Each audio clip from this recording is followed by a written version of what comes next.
Pourquoi les chevaux sont-ils à nos côtés? En choisissant de travailler avec eux, comment bien les écouter tout en ayant des objectifs? Que peut-on faire ensemble qui ait du sens, pas seulement pour nous, mais aussi pour eux? Comment communiquer, instaurer une relation où le cheval prend autant de plaisir que l'humain à apprendre, échanger, partager, progresser? J'observais dans la conscience collective une perception qui commençait à changer. Je sentais émerger un plus grand respect de la nature des chevaux, une communication de plus en plus fine, intuitive, une véritable recherche pour leur bien-être et vers une relation harmonieuse. Certains voyaient la dimension spirituelle de ce lien avec leur cheval. C'est pourquoi j'ai pris ma caméra et j'ai entrepris de faire ce voyage avec une amie pour mettre en lumière et diffuser encore davantage cette plus grande conscience de la relation humain-cheval. Cette conscience à la fois nouvelle et ancestrale. Pour avoir des réponses, j'ai choisi d'aller rencontrer 9 personnes en France et en Suisse dont l'approche m'inspirait particulièrement et qui, à mon sens, influençait positivement le monde du cheval en ouvrant cette nouvelle voie. Je voulais me plonger un instant dans leurs univers, comprendre la communication qu'elles avaient développée avec les chevaux et le sens qu'elles y trouvaient. Ça allait aussi être pour moi un voyage initiatique, pour y voir plus clair dans ma façon d'être avec mes chevaux et retrouver ce sens que je poursuivais dans cette collaboration avec eux.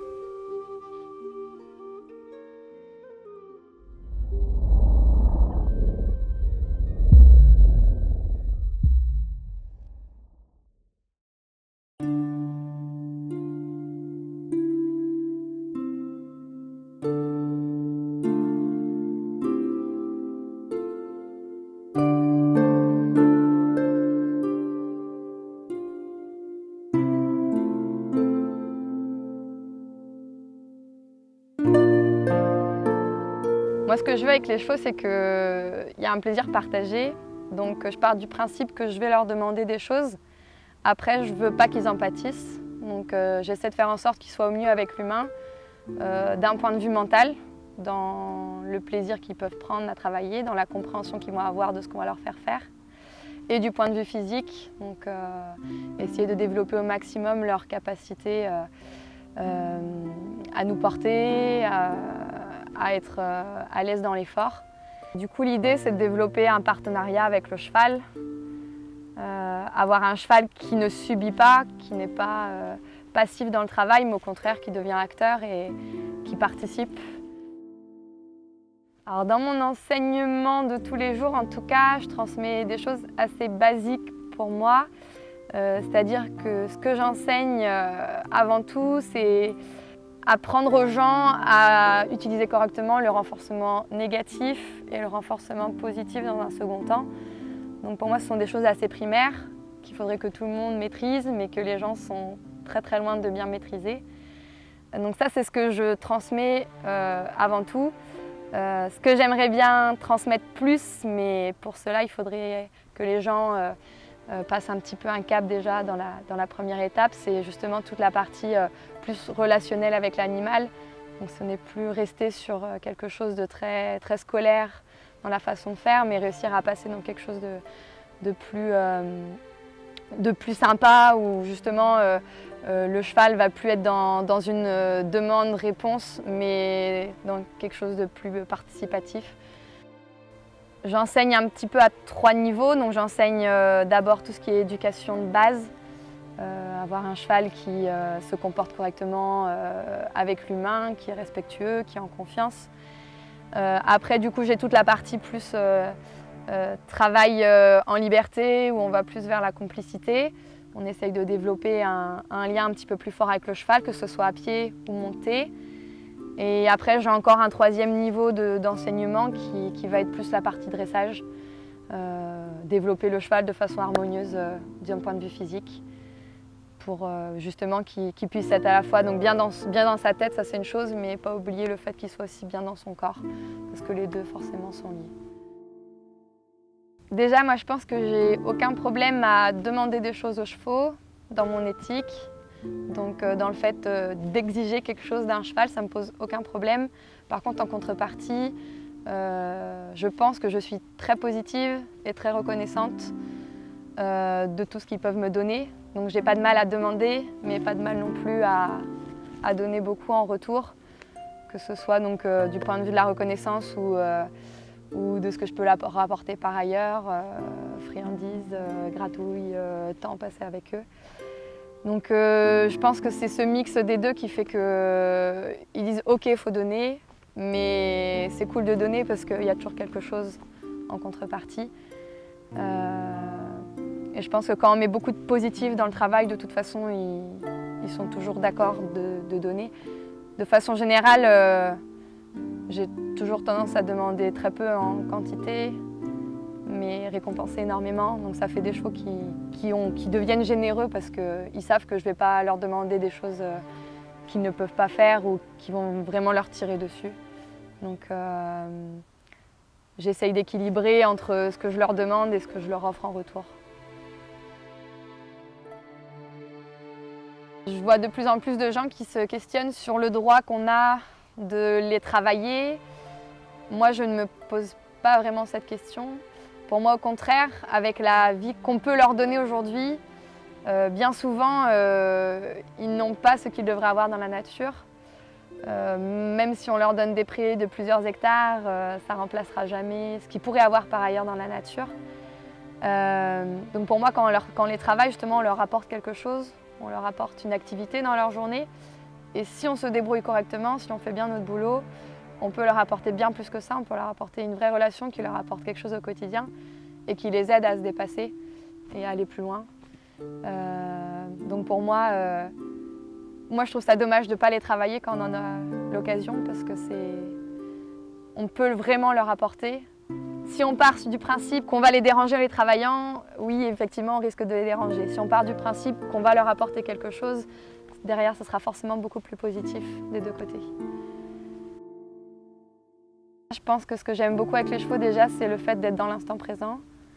Donc je pense que c'est mon côté enfant.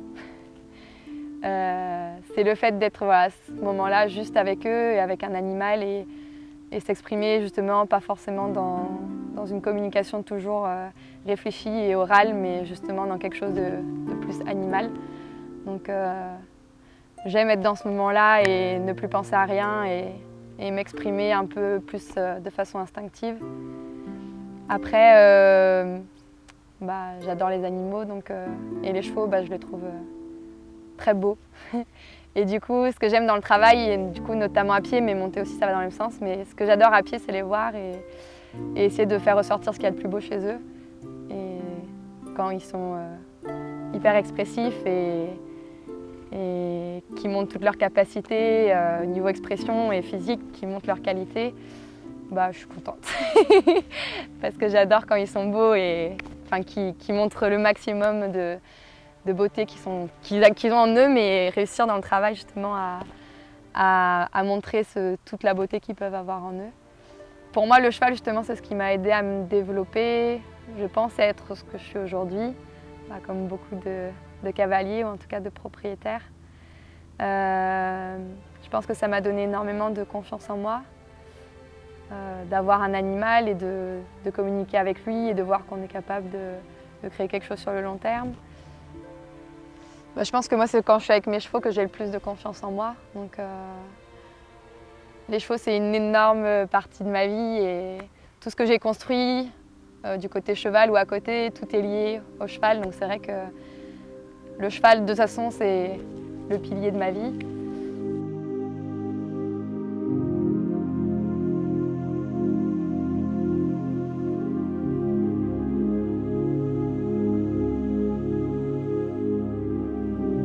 Quel que soit le cheval qu'on m'amène ici, donc que ce soit des bourrages, de résolution de problèmes ou autre chose, j'essaye toujours de faire comprendre au cheval en fait ce qu'on lui demande, qu'il sache pourquoi on lui demande et pour qu'il finisse par avoir envie de lui-même de faire et de communiquer avec nous. Donc je recherche toujours la participation du cheval et son envie de communiquer avec l'humain.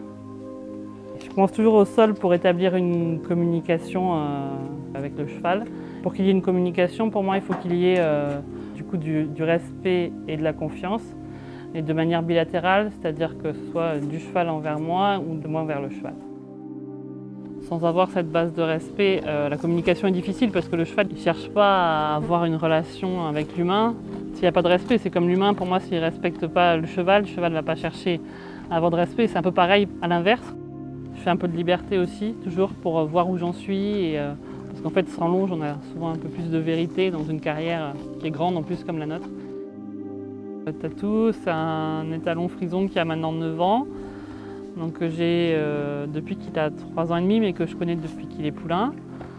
Donc j'ai éduqué moi-même et travaillé toujours depuis toujours sans mort.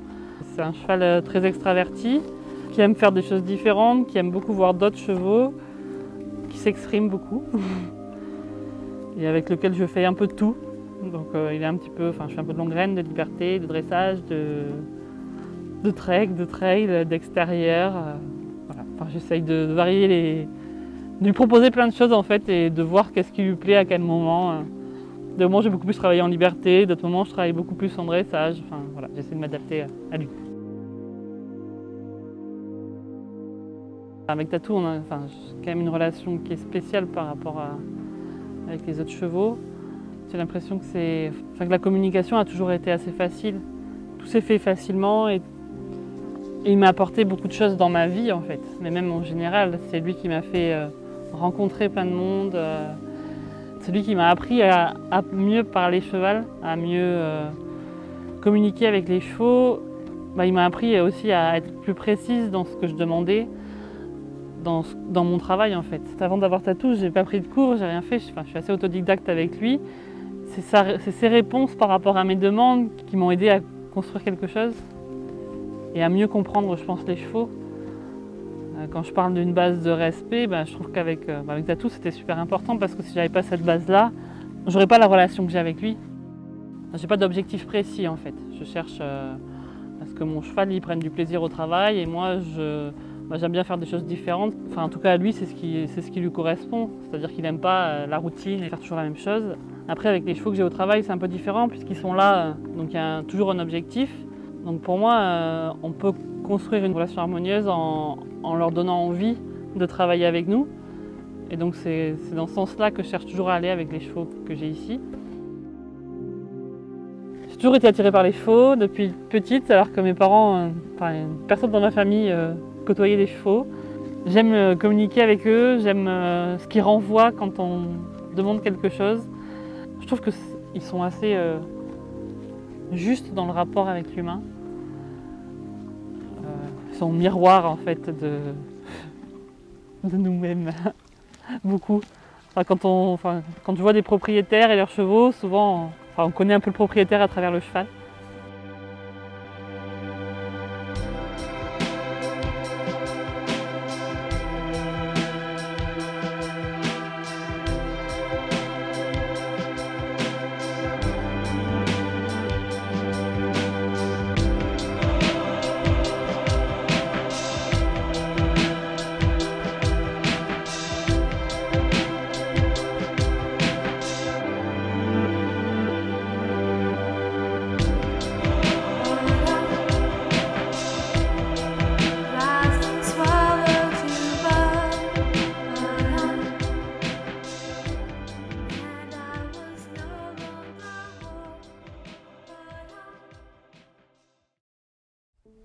Les Amérindiens nous disaient qu'on était reliés. Ils disaient Mitakoye Oyastin, ça veut dire nous sommes tous reliés.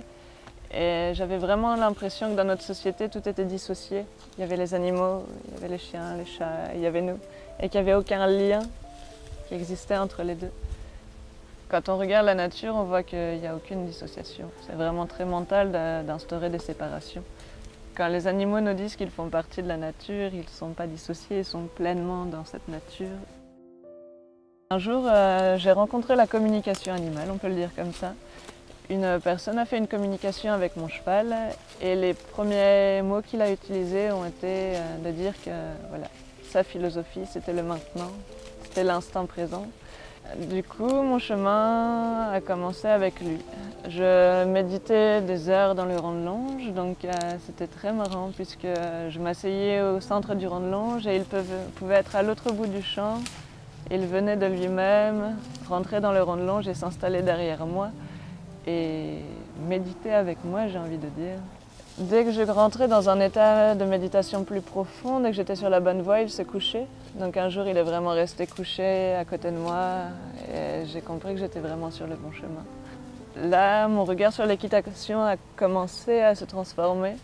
J'étais plus dans une demande, dans l'illusion de demander un coucher au cheval, c'est lui qui me l'offrait. Et passer un instant avec son cheval qui est couché à côté de soi, et qui respire profondément, qui est relâché, c'est juste incroyable.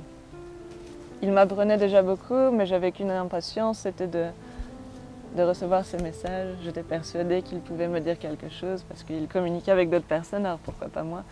Donc j'ai médité pratiquement tout l'été avec lui, à goûter à sa présence, à son énergie. Et plus tard, il a commencé à me révéler ses messages. Donc c'est là que la vraie relation a commencé à s'installer. Entre deux, j'ai fait une coupure avec la communication animale parce que le mode de fonctionnement ne m'intéressait mais me bloquait. Voilà, il fallait poser une question à l'animal, il fallait qu'il nous réponde. Je savais qu'on pouvait rentrer plus profondément dans la philosophie de l'animal, que c'était encore un mode très humain d'appréhender l'animal. On pose une question, on a une réponse. Les animaux ne communiquent pas comme ça, à mon sens. C'est pas comme ça que je le vois. Donc petit à petit, la communication avec mon cheval s'est complètement transformée. On n'était plus dans une relation physique, mais plutôt subtile. C'est lui qui m'a guidée. Je le vois vraiment comme un guide qui est là pour me faire avancer sur mon chemin. Il m'a expliqué qu'un jour, il rêverait de pouvoir travailler avec moi tout en gardant cette communication. Pour lui, il est important de se relier à l'animal quand on travaille avec lui. Il veut finalement co-créer les séances avec moi. Et j'ai compris que c'était vraiment le désir de tous les chevaux. Pouvoir communiquer avec le cheval et qu'il nous dise clairement en interaction, finalement, en direct, quels sont ses ressentis, quels sont ses désirs, ses volontés, comment on peut améliorer les séances et du coup progresser bien plus rapidement. J'avais regardé un reportage en fait qui a complètement confirmé ce ressenti, où il y a une personne qui communique avec l'animal et c'est lors d'une recherche avec des scientifiques. Et elle dit clairement que le singe est en train d'envoyer une image au chercheur pour lui faire comprendre ce qu'il attend. C'est une histoire avec, le singe doit trouver la cacahuète qui est sous un des gobelets. Et le premier réflexe du singe va être d'envoyer une image mentale au chercheur et après il va faire le geste. Parce qu'il comprend que l'humain ne fonctionne pas comme ça, il fonctionne avec le langage verbal. Et du coup, je me suis dit pourquoi pas le mettre en place avec nos animaux à nous, pourquoi pas, avant de demander quelque chose, lancer une image à l'animal pour qu'il réponde. Donc voilà, c'est tout ce chemin qui s'inscrit pour le moment. C'est ce qui m'a conduit à créer ce projet Un même souffle, remettre justement de la conscience dans la relation entre l'humain et son animal, comprendre qu'il n'est pas là par hasard et qu'il a une mission auprès de lui. Et finalement, au travers de ce projet, je suis là à la fois comme traductrice, on va dire, de l'animal, dire ok, votre animal est là pour ça, votre animal va vous enseigner telle chose, vous avez tel problème émotionnel et votre animal agit en miroir pour vous aider à surmonter ce blocage. Et finalement, je suis là comme traductrice, mais également pour redonner l'autonomie à la personne. C'est-à-dire que les chevaux m'expliquent, enfin je parle des chevaux, mais les animaux de manière générale m'expliquent que moins on met de distance envers soi-même et moins on a de distance envers l'animal. Et en travaillant sur la distance que la personne a installée envers elle-même, on travaille sur la distance qu'elle a installée envers l'animal. Et du coup, elle retrouve son autonomie et peut elle-même aller chercher ses messages auprès de son animal et comprendre pourquoi il est à ses côtés, et comprendre comment elle peut évoluer et comment ils peuvent retrouver un chemin mutuel finalement et évoluer ensemble, etc. Et finalement, je me suis retrouvée à communiquer avec beaucoup de chevaux qui m'ont raconté cette histoire, qu'on m'avait déjà racontée, qu'un humain m'avait déjà racontée. Selon cette histoire, un lien, un pacte aurait été créé entre l'humain et le cheval il y a de ça des milliers d'années. L'homme offrait la sécurité au cheval et le cheval offrait la force et la vitesse à l'humain. Voilà, il y avait un lien naturel qui s'était créé entre eux. Et aujourd'hui, ce qu'on comprend, c'est que ce pacte a été brisé et qu'aujourd'hui les chevaux sont prêts à le remettre en place. Ils attendent l'humain, ils veulent co-créer ce monde qui nous appartient et ils veulent que le pacte se rétablisse, c'est-à-dire qu'on cesse de les exploiter et qu'on rétablisse cette sécurité qu'on leur avait promis. Du coup, les chevaux m'ont proposé des pistes par rapport au fait de mêler les deux mondes. Parce que du coup, voilà, ils ont cette attente que finalement on rétablisse ce pacte, donc qu'on rétablisse une relation consciente et qu'on rétablisse une communication même au sein des séances que l'on fait avec lui. Et ils sont conscients que ça ne peut pas se faire tout seul. Il y a un chemin à faire de la part de l'homme. Et du coup, ce qu'il me conseillait, c'est vraiment de faire une séance de méditation où on fait le point. On va communiquer avec l'animal. Je lui ai demandé comment faire des séances avec lui, comment réinstaurer le dialogue, si notre comportement a été OK pour lui. Et après, de faire des séances de travail normal finalement, de travailler avec le cheval comme on le faisait avant. Et il me disait que petit à petit, ces séances de méditation accompagnées par le cheval vont venir s'imprimer dans nos séances classiques, on peut dire. Et petit à petit, nos deux mondes vont se mélanger et la communication va s'instaurer même au travers des séances. C'est vraiment quelque chose de progressif qu'ils attendent. Ils ont un cœur immense, ils pardonnent très facilement et ils sont compréhensifs et du coup n'ont pas d'exigence. Ils attendent vraiment de nous qu'on se mette en chemin et du coup cette idée leur plaît beaucoup. Voilà. Okay. Tu me reconnais au moins voilà, lors de cette séance de méditation accompagnée par le cheval. Et petit à petit ça va devenir tellement naturel pour toi que tu vas pouvoir nous reconnaître pendant les séances de travail. Et petit à petit, voilà, pouvoir réinstaurer cette communication et pouvoir dialoguer avec nous pendant le travail.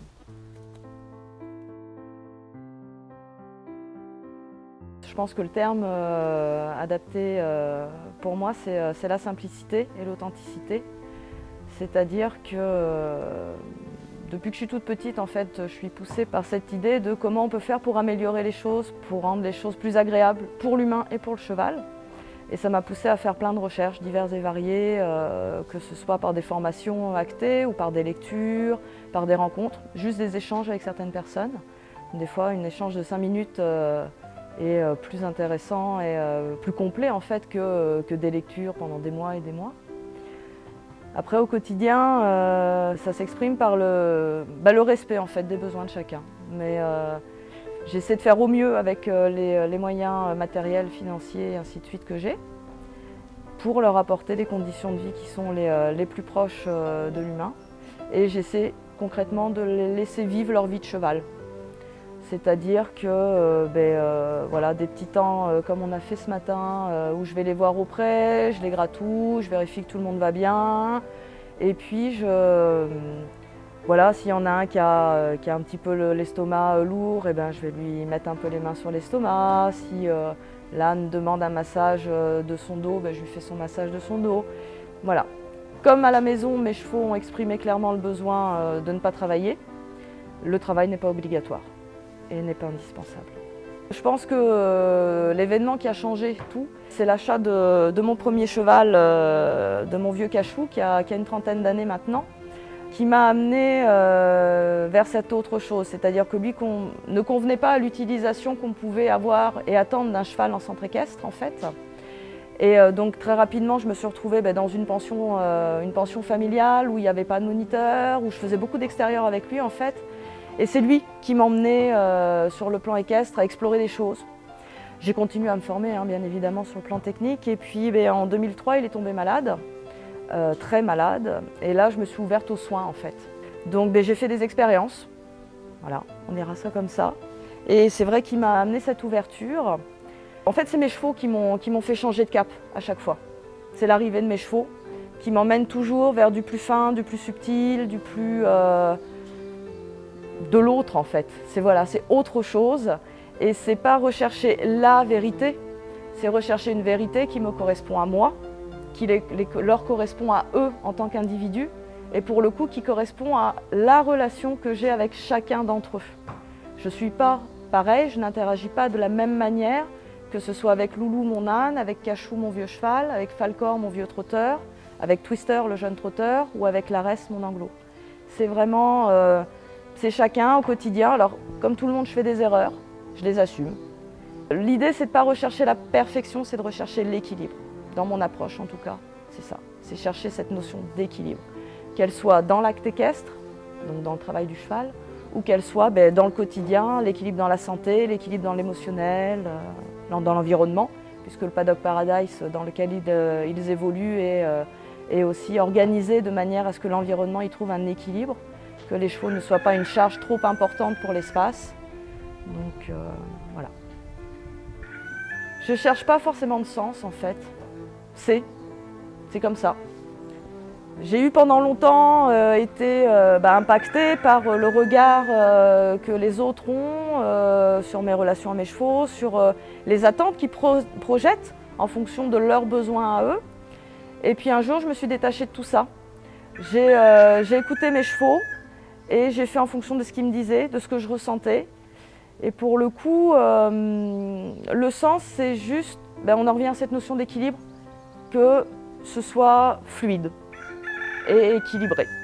Je ne cherche pas cette perfection en fait qu'on pourrait avoir, un corps parfait, un métabolisme parfait, un pied parfait. Je ne suis plus du tout dans cette recherche-là. Il y a des choses imparfaites. Moi, mon objectif, c'est que tout le monde soit à l'aise dans son environnement au quotidien.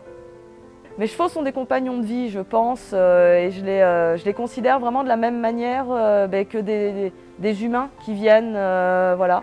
On a cette même relation, c'est-à-dire que moi je vais mon chemin, je fais mon évolution personnelle, et ils sont libres de venir, rester, repartir. C'est vraiment c'est cette espèce de respiration.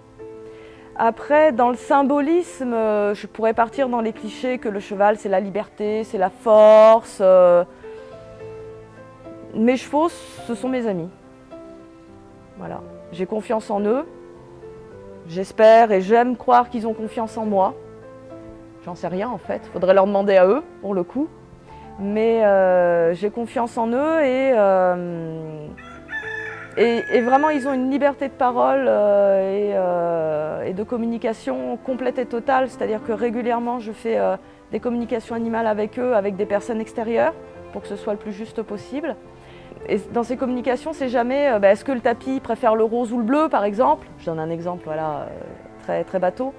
C'est expression libre. Ils disent ce qu'ils ont à le dire. Et si un jour j'en ai un qui me dit moi je suis plus heureux ici, je veux partir, il est libre, je le mettrai en vente et puis je dirai que ce qui sera juste se présentera pour lui. Ils sont libres de rester et de partir au même titre que tous les humains qui se présentent à moi. Donc dans le symbolisme, le cheval est un compagnon de vie en fait. Je transmets le retour à l'autonomie. Pour moi c'est très important en fait, ce retour à l'autonomie. Dans mon cursus, j'ai collecté plein de cartes à jouer, plein d'informations techniques. J'ai ce panel, voilà, j'ai ce jeu de cartes, alors qui est loin d'être complet, hein, je suis comme tout le monde, je continue à évoluer. Ce que je dis aujourd'hui, peut-être que dans 10 ans, je dirais « dis donc, j'étais pas très au point, hein. J'en sais rien ». L'idée, donc, c'est de continuer à évoluer. Et donc, ce jeu de cartes, je le mets à disposition des personnes. Mais surtout, je transmets des outils pour être capable de se lire personnellement, être capable de se connecter à ses ressentis, à ses besoins, et de mettre en place des moyens qui sont à notre disposition dans l'instant, et de ne plus être dans cette projection du « Ah, si j'avais 1 million d'euros, qu'est-ce que je ferais ?» Là, à l'instant T, je n'ai pas 1 million d'euros. Qu'est-ce que je peux faire pour que mes besoins soient respectés?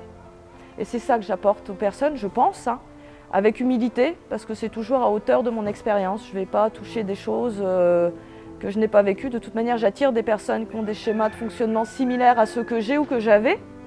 Et c'est vrai que l'idée, c'est vraiment ce retour à l'autonomie et à la gestion, à se détacher en fait des gourous et des grands maîtres, ne pas les considérer. On a besoin de personnes extérieures certaines fois, hein, bien évidemment, pour avancer, pour évoluer, pour avoir un apport technique.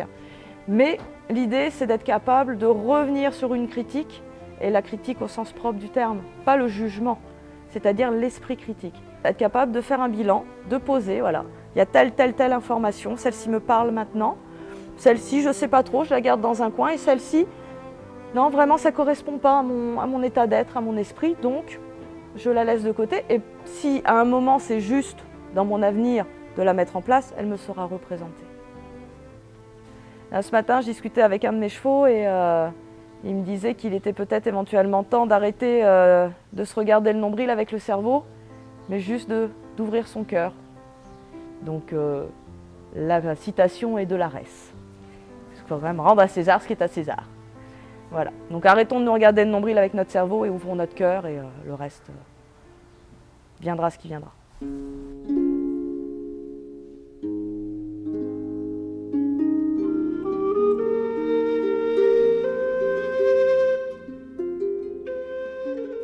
La relation avec les chevaux, pour moi, c'est vraiment... les chevaux sont vraiment notre miroir. Et donc ils m'apprennent énormément sur moi-même. Ils sont vraiment mon reflet, enfin comme tout ce qui m'entoure est mon reflet. Mais j'ai plus facile à voir mon reflet à travers les chevaux, en tout cas. En partie grâce aux chevaux, j'ai vraiment fait tout un travail sur moi. Et j'ai découvert tout un univers que je ne connaissais pas. Et c'est magique. C'est vraiment magique. J'ai des étoiles plein les yeux tout le temps, quoi. C'est génial. C'est pas facile tous les jours parce que du coup, je me rends compte de certaines choses et j'ai voulu chaque seconde de ma vie avec eux et sans eux. Et quand je suis avec eux, je pourrais dire un baromètre, quoi. Je me rends compte de mon état et je me rends compte de ce que j'ai à travailler ou pas. C'est vraiment être à l'écoute du cheval, en fait. Enfin, être à mon écoute, et si je suis à mon écoute, l'écoute du cheval vient d'elle-même. Donc être à mon écoute, c'est vraiment être au courant de mes envies, être au courant de mes peurs, de mes forces, de mes faiblesses, et de faire en fonction de ça, sachant que tout ça change à chaque moment. Je peux avoir peur de quelque chose à cet instant T et la seconde d'après ne plus en avoir peur, donc c'est vraiment faire en fonction de ça. Du coup, être vraiment à mon écoute, et si je suis à mon écoute, je serai à l'écoute du cheval, et donc je serai au courant aussi de ses peurs, de ses envies, et ça dès la première rencontre et tout le reste de partage de vie que j'aurai avec lui. Donc il n'y a pas quelque chose à instaurer. C'est la confiance, mais la confiance, je ne travaille pas des exercices précis pour faire la confiance, c'est vraiment le quotidien avec les chevaux. Donc vraiment ce que je dégage, ce que le cheval dégage, ça va être des caresses, poser mes mains, mais il n'y a pas de choses particulières à instaurer, c'est vraiment au quotidien faire tout un travail sur moi, vraiment. Là, quand Crépuscule est arrivé, c'est une relation avec un nouveau cheval, un cheval que je ne connais pas, etc. Et du coup, ça me pousse encore plus à être à mon écoute parce qu'il n'y a aucun code, entre guillemets, il est tout neuf et il n'y a aucun code et j'aime bien conserver ce fait qu'il n'y ait pas de code, en fait, qu'il n'y ait rien instauré. Donc, par exemple, je sais que Didi, un regard vers ses hanches, il va pousser ses hanches, tout ça, parce qu'il connaît ses exercices par cœur. Et avec Crépuscule, il n'y a pas ça du tout. C'est vraiment à l'intérieur que ça se passe, quoi. C'est vraiment le fait d'être ancré dans le sol et d'être ancré en moi, d'être dans le moment présent, de vivre vraiment les choses comme ça se passe. Donc il n'y a pas de bonnes choses, il n'y a pas de mauvaises choses, les choses se passent, point. Et du coup, quand on est dans cet état, le cheval est vraiment très attentif à nous, il vit les choses comme nous. Et même s'il n'y a aucun code d'instauré et qu'on ne connaît pas le cheval, il y a déjà une danse qui est mise en place en fait, au quotidien.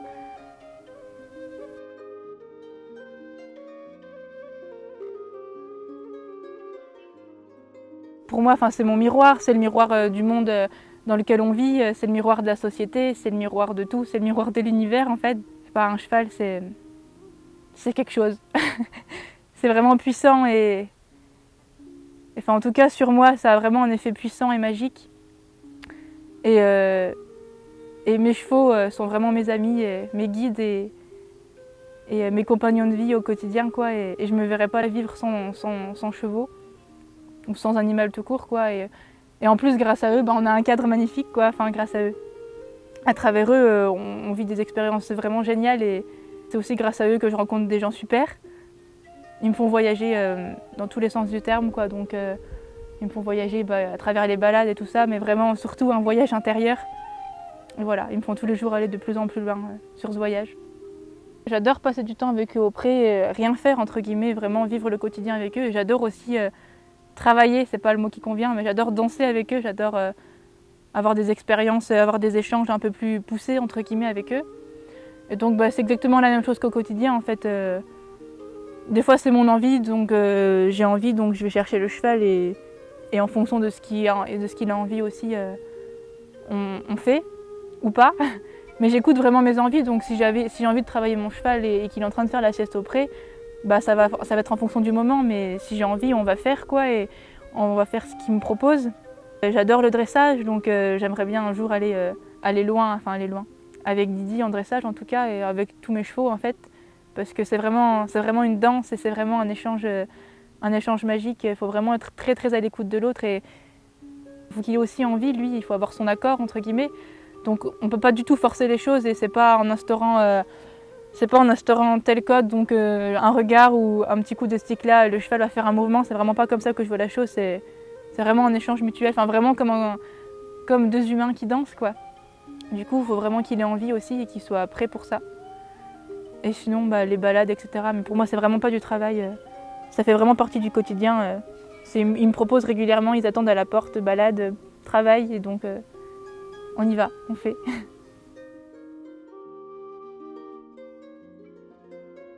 Bon, moi, la spécificité de ce que je fais, ça va être surtout ce travail sur l'humain, je pense. Donc, parce que je pense que à partir du moment où on va demander des choses à nos chevaux, où on va vouloir quelque part contrôler le corps du cheval, parce que finalement l'équitation c'est ni plus ni moins que ça, ça demande à l'humain de déjà se contrôler lui-même en fait. Donc se contrôler lui-même au niveau de son propre corps, se contrôler sur un plan émotionnel, se contrôler dans ses actes, dans la justesse et la cohérence de ses demandes. Et tout ça, l'air de rien, c'est pas forcément inné. Avant, on travaillait avec les chevaux. Le cheval était un outil de travail, le cheval a été un outil de guerre, le cheval a fait partie de la vie des hommes pendant très longtemps, et quelque part, il y avait un sens du cheval qui était hyper présent, mais depuis l'enfance en fait. Je pense que tout le monde baignait là-dedans, et c'est des choses qui se sont juste pas retransmises. À partir du moment où le cheval a pris une autre place dans nos vies, toutes ces notions-là, elles sont beaucoup moins présentes, et ça demande un vrai apprentissage sur l'humain. J'ai 3 axes de travail principaux en fait, qui vont être du coup tout le travail sur le cavalier, ou sur l'humain d'ailleurs, dans sa relation avec le cheval, le travail sur le cheval proprement dit, et le travail au sol, du coup, qui n'est pas réellement un autre axe de travail, qui peut concerner les deux, mais du coup, voilà, c'est pas que du travail monté, il y a du travail à pied et du travail monté. Je m'inspire pas mal de l'équitation centrée. C'est une manière de mieux s'utiliser soi-même pour mieux monter à cheval, en fait. Donc c'est un des outils que j'utilise.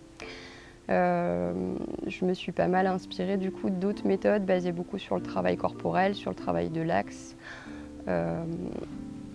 J'ai été voir du côté de la technique Alexander, je travaille en ce moment avec des kinés, avec des ostéos, je travaille avec le yoga aussi. Voilà, je commence à m'intéresser à tout ce qui peut se faire au niveau du travail sur soi, au niveau des émotions, de la gestion émotionnelle. Il y a encore un gros volet par rapport à ça. La sophrologie, la pleine conscience, ce genre de choses, tout ça, je pense que c'est des outils qui peuvent vraiment aider l'humain à être mieux dans son travail avec les chevaux. À côté de ça, il y a aussi toute la partie du travail sur le cheval en fait, donc le travail d'éducation puis de dressage.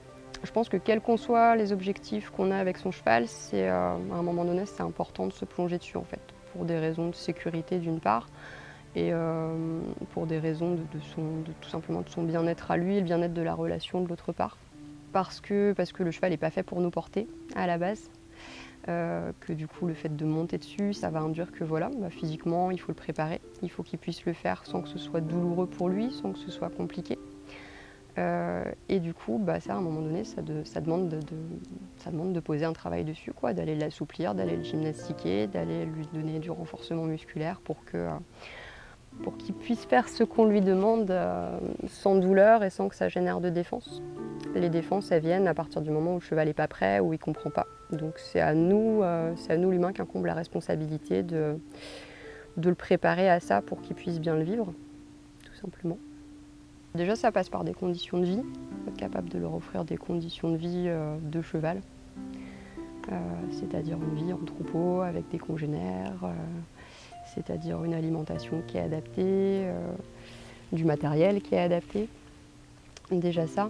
Et après, ça demande d'être à l'écoute, je pense, justement de ce qu'eux nous renvoient, c'est-à-dire que dans toute progression, c'est pas forcément linéaire, il y a des moments donnés où ils nous renvoient bien dans les tours, où on pense avoir atteint un cap et en fait, ah bah non, on fait 3 pas en arrière, donc être capable de se demander pourquoi, savoir si ça vient de nous, savoir si ça vient d'éléments extérieurs, si c'est des éléments extérieurs, est-ce qu'ils sont modifiables, si c'est une douleur qu'a le cheval, est-ce que c'est quelque chose sur lequel on peut intervenir. Enfin, avant de se dire voilà, c'est de la faute du cheval, déjà être capable de regarder d'où ça peut venir et d'agir en conséquence, quoi. Mais dans 80-90% des cas, ça vient quand même de l'humain. Donc il y a toujours des choses qu'on peut modifier sur nous pour arriver à pallier à ça.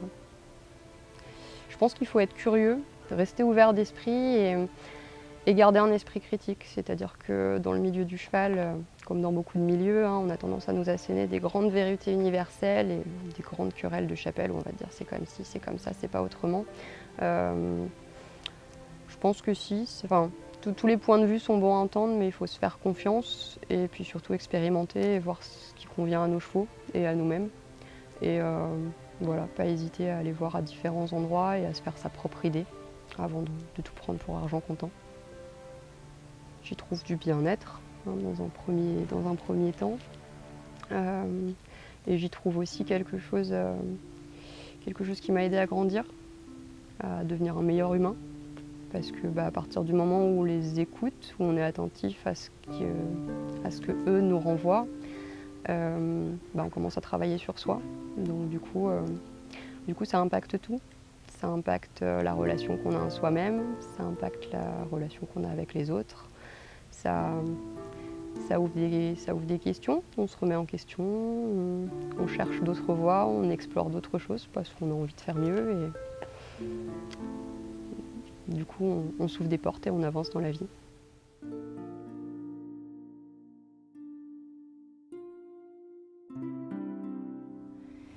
Echeva, c'est 2 mots qui veulent dire c'est comme ça doit être. Tout est comme ça doit être. Il n'y a pas de bien, il n'y a pas de mal, il n'y a pas de négatif, il n'y a pas de positif. Il n'y a pas de punition, il n'y a pas de renforcement positif non plus. Tout doit être comme il doit être. Donc je pars du principe qu'il ne faut jamais s'énerver et puis qu'on prend les choses comme elles arrivent avec les chevaux. Et donc ça peut paraître un petit peu anti-méthodiste parce que pour moi les méthodes mettent un frein sur l'entraînement des chevaux vu que chaque cheval est différent. Chaque cheval a une histoire propre à lui. Chaque cavalier a une histoire propre à lui. Chaque binôme a une histoire ensemble. Et moi, la philosophie, c'est surtout de m'adapter à chacun. Et de m'adapter, je vais résumer parce que sinon je dois encore m'adapter au lieu, aux possibilités du cheval, du cavalier, les miennes ce jour-là. Ma façon de travailler, c'est de m'adapter à chaque minute en fait, à ce qui se passe. L'adaptabilité. J'espère transmettre une petite ouverture d'esprit sur ce que les chevaux ont à nous dire, une envie de mieux comprendre cet animal et une envie du coup de mieux le respecter. Après, j'essaie de transmettre un peu plus de finesse ou un peu plus de légèreté, mais de nouveau, par rapport à qui, par rapport à quoi, il y aura toujours des gens plus fins et plus subtils que moi. Et chaque année, je vais comprendre que l'année passée, ce que je faisais était plus grossier. Et donc, on n'est jamais dans quelque chose d'acquis.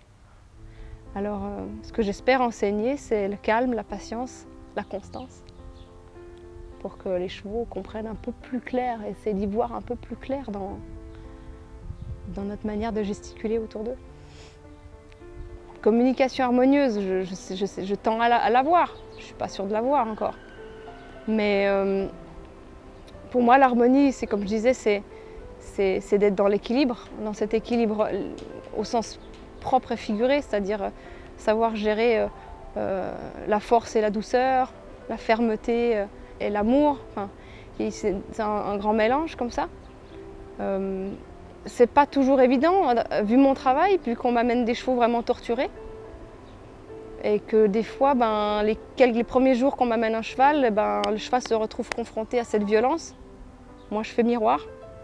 Et du coup, ouais, ça peut être des fois assez dur pour les chevaux qui arrivent. Ils repartent généralement toujours apaisés.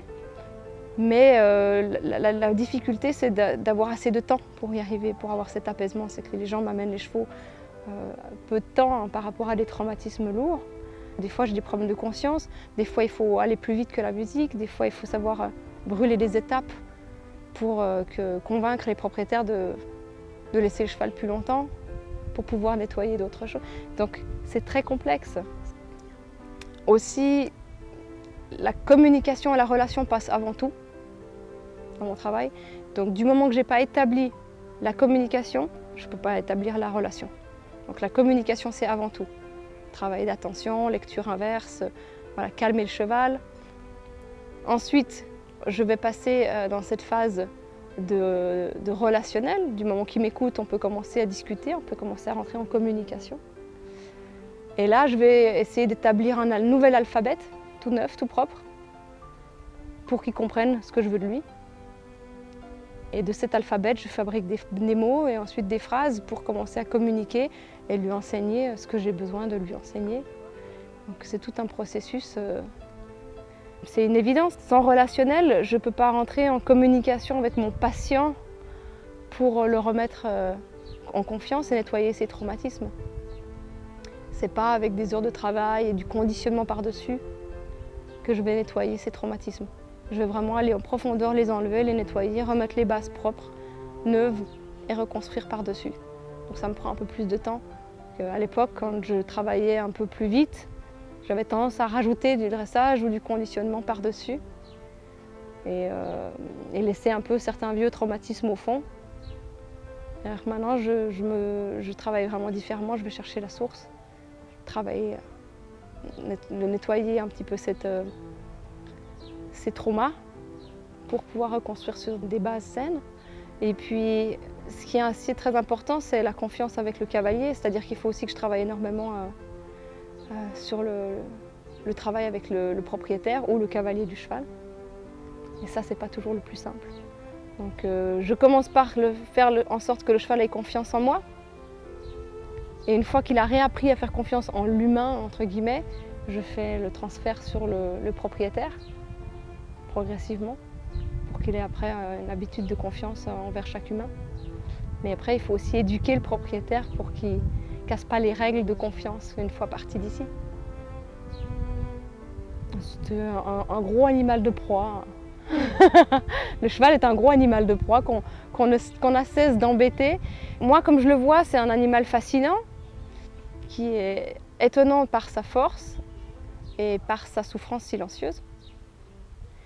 Et c'est un animal qui est excessivement violenté et abusé dans notre société, sans que personne ne le sache. Voilà. Les gens n'entendent pas leurs cris, puisqu'ils sont silencieux, mais ils crient quand même.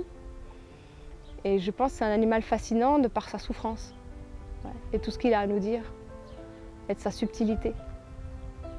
Voilà, ça, c'est très intéressant. Et sinon, dans le monde du cheval, je le vois plutôt comme un faire-valoir.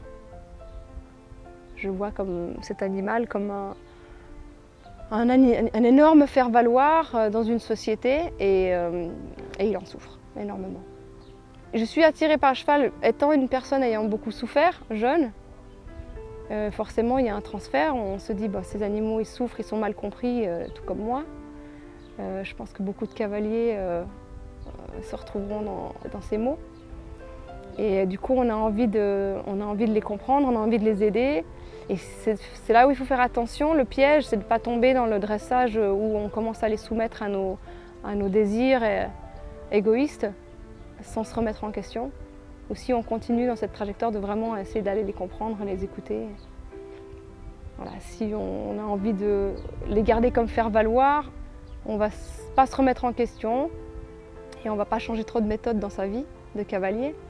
Si on a envie de vraiment les comprendre, les écouter, on va être en perpétuel changement et recherche. Ça va être difficile de figer une méthode ou un spectacle ou voilà, quelque chose une équitation propre. Moi, j'ai déjà changé plusieurs fois d'équitation dans ma carrière. C'est très compliqué. Pourquoi je suis attirée par les chevaux?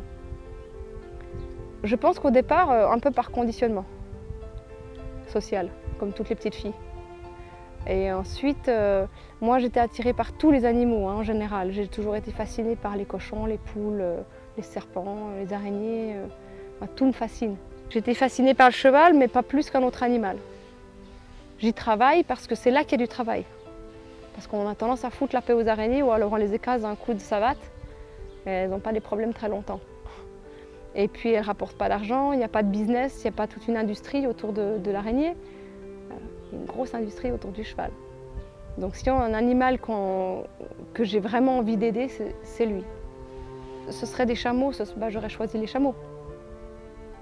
Mais je trouve que c'est un animal qu'on use et abuse beaucoup dans notre société et qui est très mal compris. Et du coup, je pense que c'est un animal intéressant à aider.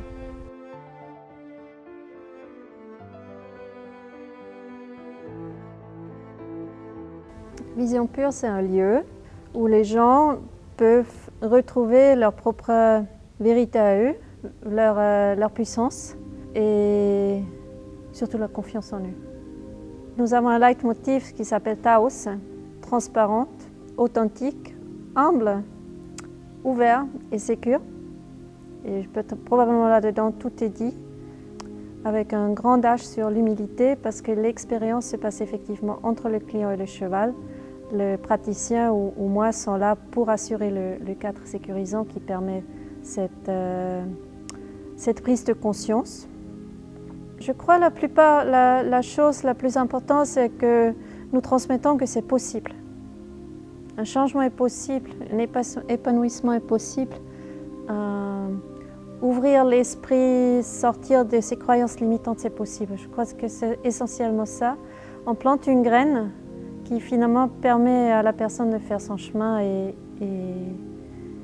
changer un truc, si c'est juste une toute petite chose dans leur vie qui fait qu'ils vont un tout petit peu mieux. La sensation que c'est possible, la sensation physique. Parce qu'on parle beaucoup dans des thérapies classiques, il faut croire autre chose, il faut croire dans les bonnes choses dans la vie, il faut s'ouvrir, il faut. Et avec le cheval, on peut réaliser, ressentir que ce changement il est possible. Que nous sommes plus que notre construction, notre éducation, nos croyances limitantes. C'est ça l'essentiel de ce que je fais avec Vision Pure et les chevaux. Parce qu'ils nous amènent directement dans l'authenticité. Et ils nous demandent aussi d'accéder à différentes stratégies que celles qu'on a employées jusqu'à aujourd'hui, qui fonctionnent entre humains parce qu'on travaille souvent avec les mots, mais avec le cheval, la communication non verbale entre en jeu. Et cette application de ces 90-93% de communication non verbale sont mises en avant avec le cheval. Et c'est pas les utiliser dans notre vie tous les jours, c'est comme conduire une voiture et avoir qu'un cylindre qui fonctionne. Ce sont mes collègues. Le cheval, c'est mon collègue, mon partenaire, mon enseignant. Sans eux, Vision Pure ne sert à rien. Et d'un côté, j'attends beaucoup d'eux. J'attends d'eux le respect vis-à-vis de l'homme, la collaboration, la disponibilité. Et de l'autre côté, je leur offre une vie aussi équine que possible. Moi, je ne suis pas cavalière, ça veut dire que je n'exploite pas sa puissance ou sa force dans le sens de vouloir le dresser ou vouloir réussir quelque chose de lui. Ce que je lui demande, c'est être cheval, être authentique, être véritable en réaction, sensible en réaction à quelque chose qui se passe avec lui et le client. Pourquoi le cheval? J'essaie de le catégoriser un peu pour l'expliquer parce que la question revient souvent et j'ai trouvé quatre facettes. La première, il est grand. Il m'inspire le respect et pour le faire bouger ou pour réussir à faire quelque chose avec lui, j'ai besoin d'accéder à des solutions peut-être novatrices ou différentes qui sont dans mon corps. C'est la première chose. La deuxième, c'est un énorme tableau de projection pour l'homme. C'est un terme qui est très connu, je pense, on en parle beaucoup, mais de l'autre côté, il est peu connu parce qu'on ne nous enseignait pas que nous regardons le monde à travers nos propres filtres et tout ce que je vois sur l'autre, c'est d'abord ma propre projection. Et le cheval en soi, c'est un énorme tableau de projection pour des différentes raisons. Il a été utilisé pendant des milliers d'années pour construire le monde. Il nous a beaucoup aidés dans la construction de notre société. De l'autre côté, il a une vie sociale qui nous ressemble beaucoup à celle de l'humain. Dans le temps, il a vécu dans des énormes troupeaux avec des petites bandes familiales, comme nous aussi. Et aujourd'hui, ils sont dans un studio en isolation qui ne nous convient pas du tout. Mais pour les humains, c'est pareil. Si tu imagines à tout le monde qui habite à Paris dans leur petite 2 pièces ou 3 pièces au studio, en isolation, toute seule, ça ne nous convient non plus. Et pour ça, ils sont pacifistes. Et pour ça, ils s'apprêtent à prendre nos projections. Mais comme je ne peux pas dire le cheval, il est solitaire, ou il est jaloux, ou il est grand, peut-être il est grand, mais il est doux, ça sont des termes qui m'appartiennent à moi. Et comme ça, c'est plus simple de reprendre ma projection. Alors, je suis solitaire, je suis jalouse, je suis grande, je suis forte. Tout ça sont des termes qui parlent finalement de moi. Et c'est plus simple de le reprendre quand je le jette ou projette sur un cheval que quand je le projette sur un humain. Parce qu'il se peut que tu es solitaire, mais lui, on ne sait rien. C'est plus simple de voir que je parle de moi quand je parle face à un cheval que je parle de moi quand je parle face à un humain. C'est la deuxième chose. Troisième, c'est comme on a vu tout à l'heure, il est très sensible. Je ne peux pas lui dévoiler ou cacher mes propres émotions. Ça veut dire, si je m'agite un peu là pour une raison ou autre, il va s'éloigner et je me rends compte à quel point les émotions agissent sur un niveau très subtil. Et ça me permet d'affûter ma communication non verbale. Le quatrième point, c'est, je l'appelle leur magie. C'est ce qui reste inexplicable parce qu'il nous touche à un niveau d'authenticité qui nous permet à guérir nos blessures émotionnelles, ou commencer à les guérir. Et souvent, ces blessures émotionnelles, ils nous étaient infligées avant que j'ai pu parler. Et c'est pourquoi je ne peux pas ou difficilement accéder à ces blessures dans une thérapie classique. Mais avec le cheval, il y a quelque chose qui se passe, et ça s'est prouvé encore et encore pendant des centaines ou des milliers de fois. Il y a quelque chose qui se passe à un niveau qui reste inexplicable, mais qui montre qu'ils arrivent à nous toucher à un endroit où personne d'autre peut y accéder. Pas toujours beau ce qu'on retrouve avec eux, hein. C'est brutalement honnête. J'ai démarré ce travail il y a bientôt 10 ans et ça devient de plus en plus facile d'en parler et de l'expliquer avec des mots. Par contre, rien ne vaut l'expérience. Comme c'est non-verbal. Je peux vous montrer toutes les images ou vous expliquer pendant des centaines de minutes et ça ne vaut pas une expérience de quelques secondes avec le cheval.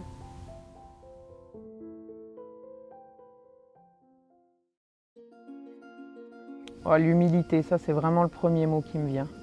L'humilité. Avoir des êtres aussi humbles, aussi puissants, aussi forts, aussi conscients de leur corps qu'ils le sont, c'est vraiment c'est des maîtres d'humilité, quoi. C'est ça qui représente pour moi. Après, évidemment, il y a plein de symboliques qui peuvent être clichés derrière ça, mais non, le maître d'humilité et de sagesse. Il faut être très sage pour supporter ce qu'ils supportent et il faut être très sage pour vouloir nous apprendre autant qu'ils nous apportent. Moi, ça me touche profondément chaque jour et chaque séance que je fais avec un cheval. Avoir autant de patience à nous apprendre. Moi, j'ai jamais rencontré ça chez un humain.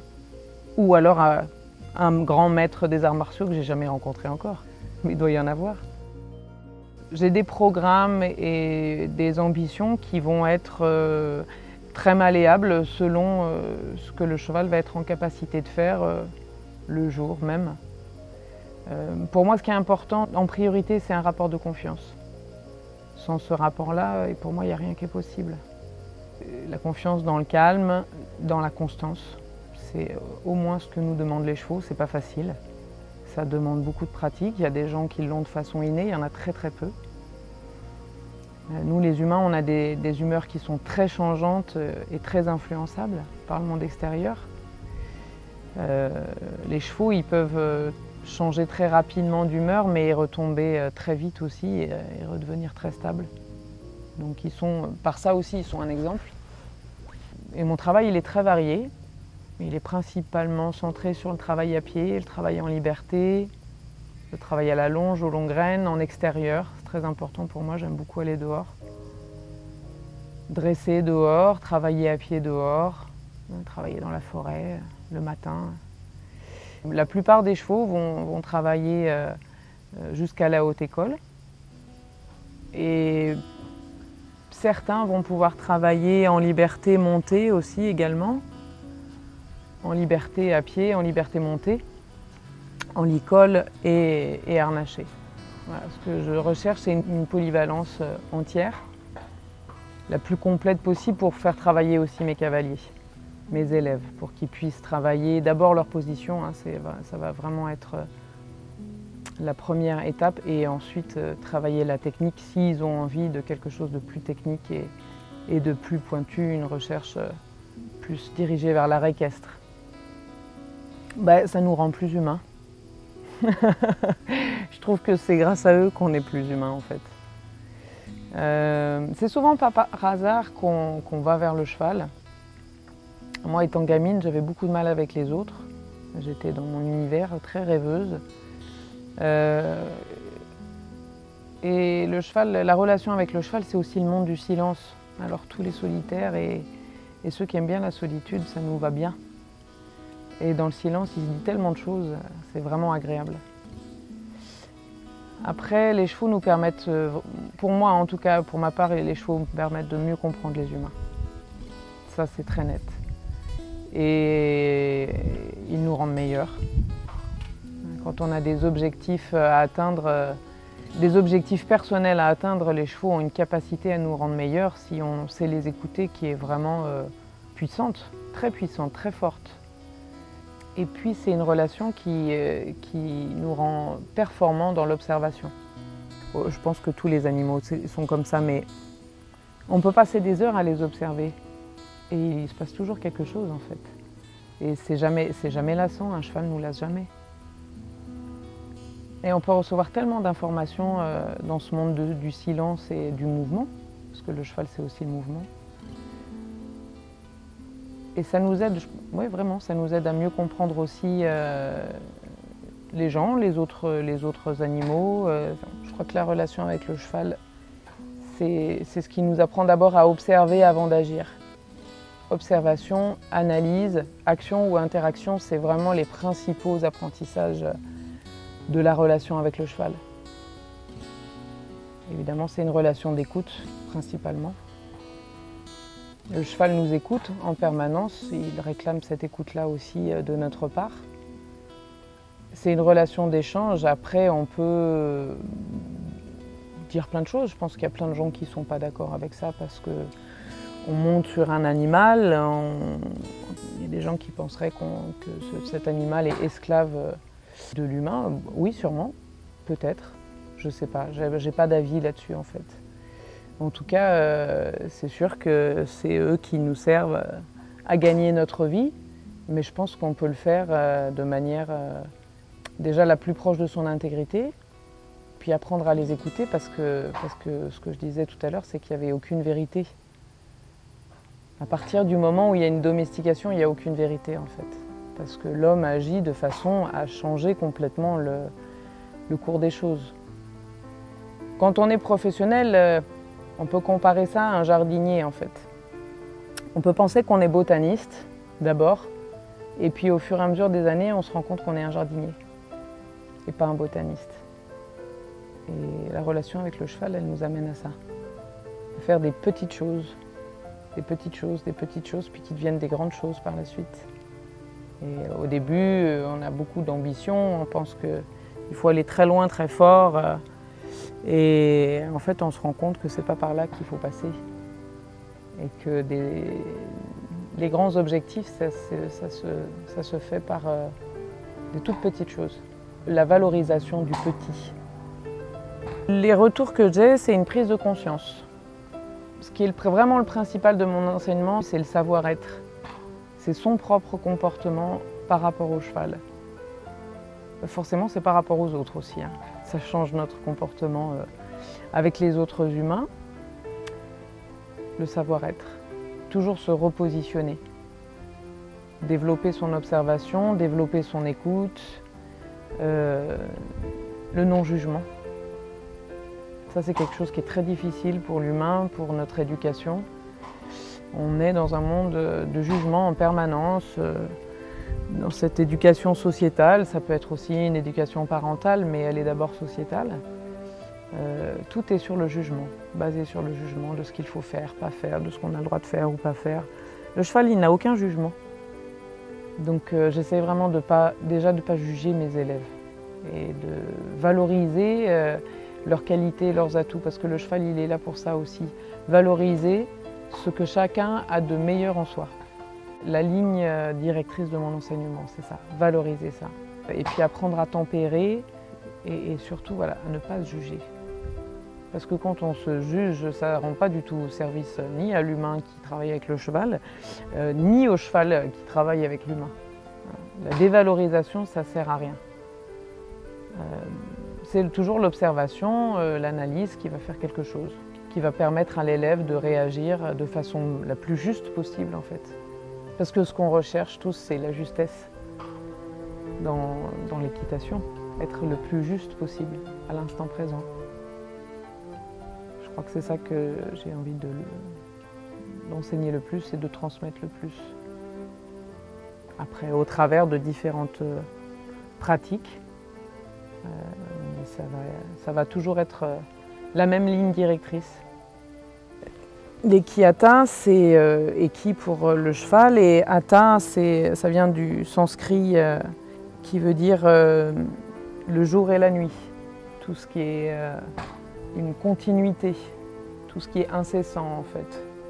Ça vient du yoga Hatha, qui est un des yogas les plus anciens qui existent avec le yoga Kundalini. Et le yoga, c'est un enseignement que j'apprécie beaucoup. J'ai baigné dedans depuis que je suis petite. Ce que j'aime beaucoup dans cet enseignement, c'est que c'est un enseignement global. Le yoga, c'est pas qu'une pratique physique, c'est une philosophie de vie en fait. Et c'est une façon d'être, ça se rejoint parfaitement avec les arts martiaux, avec tous les arts en fait. Les arts qui sont vraiment correctement pratiqués ont les mêmes lignes directrices, que ce soit l'art équestre, que ce soit les arts martiaux, que ce soit le yoga, que ce soit la peinture, que ce soit le tir à l'arc, n'importe quel art. Quand il est fait avec conscience, il a les mêmes priorités en fait. Et il y a une pratique physique qui est essentielle à cheval déjà. Et on ne peut pas aujourd'hui ne faire que de l'activité sportive qu'à cheval, c'est pas possible. Il faut avoir une condition physique déjà pour monter à cheval, parce que c'est très physique de monter à cheval, encore plus pour les femmes que pour les hommes, parce que c'est comme ça, on a 40% de masse musculaire en moins et on a une conformation qui est faite complètement différemment. Donc l'Eki-Hatha, c'est très adapté aux femmes, c'est quelque chose que j'ai développé parce que j'ai une clientèle qui est principalement féminine. Les hommes s'y retrouvent très bien. C'est d'ailleurs plus facile pour eux en général de monter à cheval. Ça passe d'abord par ce qu'on appelle une pleine conscience. Être pleinement conscient de son ancrage. On parle beaucoup de centrage et d'ancrage. Qu'est-ce que c'est le centrage et l'ancrage? C'est la façon déjà dont on se tient au sol. C'est la répartition de notre poids, les tensions qu'on a dans notre corps. Tout ça, le cheval, il le lit. Il le lit dès qu'on va aller le chercher. Il sait exactement dans quel état on est. Mais il n'a pas de jugement, c'est juste qu'il le voit, et il le voit parfaitement. Sauf que si on veut pouvoir communiquer avec lui, il faut qu'on se mette à son niveau. Donc déjà, le cheval, il a un rythme lent, donc il faut qu'on puisse adopter ce même rythme. Donc c'est un renforcement de l'ancrage au sol, une respiration fluide. Aujourd'hui, les gens ne savent plus respirer. J'apprends aux gens à respirer en cours. Ça paraît absolument idiot, ça ne l'est absolument pas. Les gens sont stressés, angoissés, ils ont une pression monstre sur les épaules en permanence et ils ne respirent plus convenablement. Donc apprendre à respirer, c'est quelque chose qui est essentiel à cheval. Tout passe par la respiration. Mais pour nous, ça paraît évident, mais ça ne l'est pas du tout. Il faut prendre conscience de ces petites choses-là. Et puis ensuite, notre propre déplacement, notre conscience de l'espace, notre affirmation, hein, ça va dépendre énormément de notre mental. Hein, on a un caractère plus ou moins affirmé. Eh bien, ceux qui sont très affirmés vont s'adoucir et ceux qui ont du mal à s'affirmer vont devoir avoir plus de détermination parce que le cheval, il demande une réelle présence. Le cheval, la chance qu'on a, c'est que c'est un animal qui est curieux comme pas possible, mais il demande qu'on soit présent, réellement présent. Et être présent, c'est ça. C'est être déjà bien dans ses baskets, ancré, là, et être 100% avec le cheval. C'est ce qu'il nous demande. Pas avoir les pensées à droite, à gauche. Il faut savoir poser les valises avec les chevaux. Pour des gens, c'est naturel, mais déjà ça, c'est un exercice. Donc premièrement, ça commence par ça. Deuxièmement, il y a beaucoup de gens qui n'ont pas de pratique physique à côté de l'équitation, alors que ça demande une réelle tonicité. Être tonique dans la décontraction, c'est ce dont rêvent tous les cavaliers. Mais ça, c'est un travail. Ça ne se fait pas en claquant des doigts. Et c'est un travail qui est rigoureux, donc il faut avoir une activité sportive à côté. Nuno Oliveira le disait il y a 50 ans déjà. C'était écrit, et il n'y a pas que lui qui l'a écrit, ça a été écrit dans tous les livres des anciens maîtres. Pourquoi la garde républicaine, il passe sur la balance? Pourquoi il faut au moins 2 ans de formation sans étrier aux cavaliers de l'école de Vienne pour avoir une bonne assiette, alors que c'est déjà des cavaliers très confirmés quand ils rentrent à l'école de Vienne. Les gens ne se rendent pas compte à quel point il faut s'investir mentalement mais physiquement pour l'équitation. C'est un art qui est antagoniste. Le cheval n'est pas fait pour porter le cavalier n'est pas fait pour monter sur un cheval. Donc le dressage, c'est ça. C'est de mettre 2 athlètes en forme pour que l'un puisse fonctionner avec l'autre. C'est ça le sens du dressage. Et l'équiata, moi j'ai appelé ça l'équiata. Ça peut s'appeler simplement de l'équitation. Aujourd'hui, il faut un terme pour définir quelque chose. Donc j'ai appelé ça l'équiata, parce que c'est ma façon de le transmettre. À travers, après, des exercices de posture, de yoga, qu'on va pouvoir pratiquer au quotidien, à cheval, pour s'échauffer, pour avoir un renforcement musculaire, pour avoir un bon équilibre et accéder à une réelle indépendance des aides.